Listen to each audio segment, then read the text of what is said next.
Hey everyone, this is Vivacity from ilovegfx.com. Today I'm going to be doing a video tutorial on the pen tool as well as the refine edge tool, which has been redone in Adobe CS5. Um, I've been getting hassled by Dark Designs to make this video for quite a while, and I decided to go ahead and make a series of tutorials for Photoshop as well as maybe some Adobe Lightroom if people are interested in it. I will make a thread on the forums for anybody that wants to request a tutorial, so I don't run out of ideas. Alright, so let's get started. Open up Photoshop. I have a simple image right here. I just chose an image that would be easy to render really quick. First thing, you should get pen tool, obviously. Up here in the top corner, you have either your path layer or your shape layer. Shape layer is good if you're doing, say, like a logo. It actually makes the shape that you draw. Okay. So, for example, let's get a different color because that's pink is lame. All right. And zoom in here. Okay. So, the one thing I like to do when I use the pen tool is if you have a rounded edge, you don't want to do just a full rounded edge because you see when you drag it, the sides here stay straight. It doesn't go into a full arc, or it doesn't go into a full circle, it arcs. So what I like to do is find your midpoint where it starts to flatten out a bit. You see right here? Click here and then drag it. Alright, so you get a nice clean edge. Might have to edit that a little bit, but it's just very rough. Alright, and then if you, I don't know if it's gonna, no, you see it doesn't do it. For instance, if you want to go straight across, you only want half the orange, and you come right here, you see how it does this major loop right here? You don't want that. Z. What you do is you're gonna hold Alt or hold Command, I think it's Command on a Mac, and you click this middle, you see this little, see it does like a little arrow type thing right here, right next to the pen tool.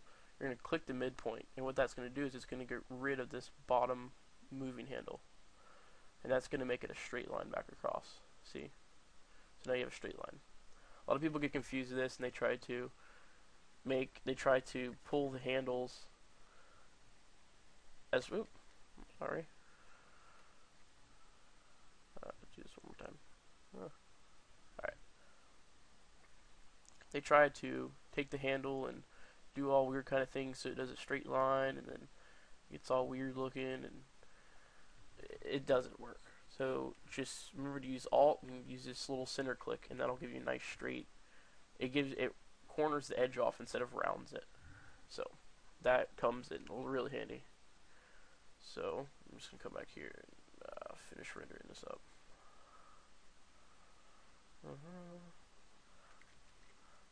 Alright, you see right there.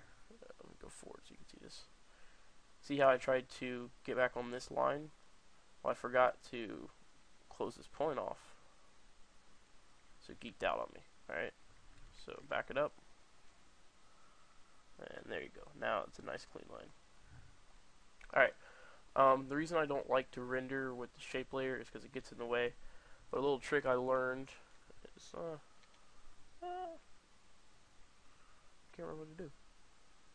Whoa, hello. Not want that. Close out of you. Hello. Hold on. Shit just geeked out. Don't know what it did.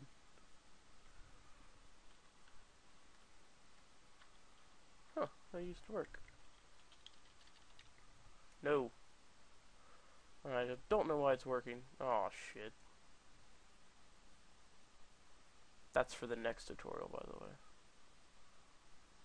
Hello, what is going on? In the recycling bin? Yes, it is.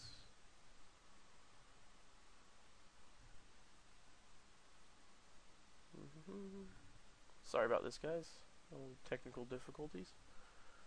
Alright.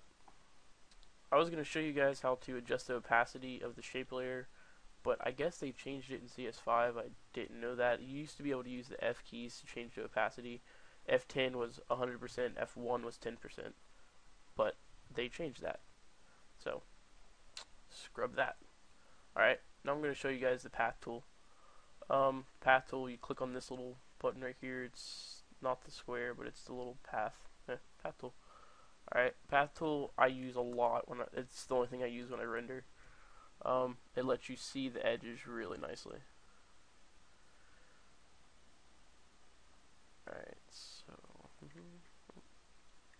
stop it. There you go. My hands are shaky today, don't know why.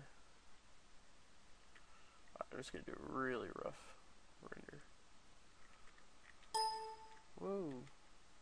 My computer's not liking me today.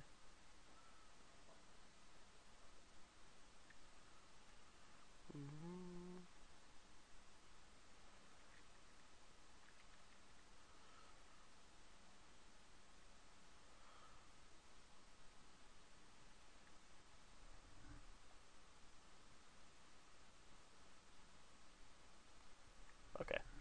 Now that you have the path, you can see it slightly around here.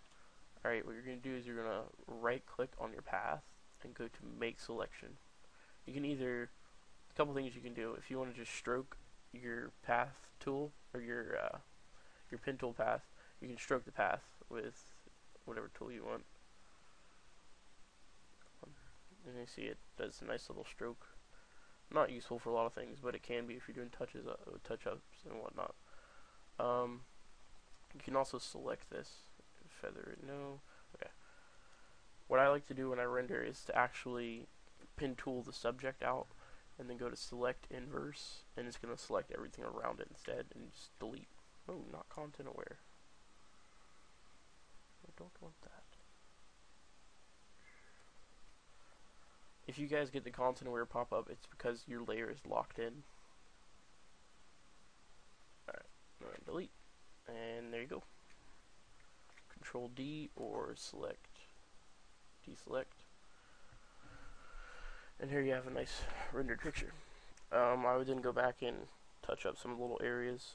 That's what I do in my initial cut. I cut once roughly and then go back and do detail and whatnot. But that gives you guys a basic understanding of the pen tool. A lot of people are scared of the pen tool. I don't know why, but it's very useful if you learn, if you get used to it and everything. Alright, next thing I'm going to do is show you guys the newly updated Refine Edge tool in CS5.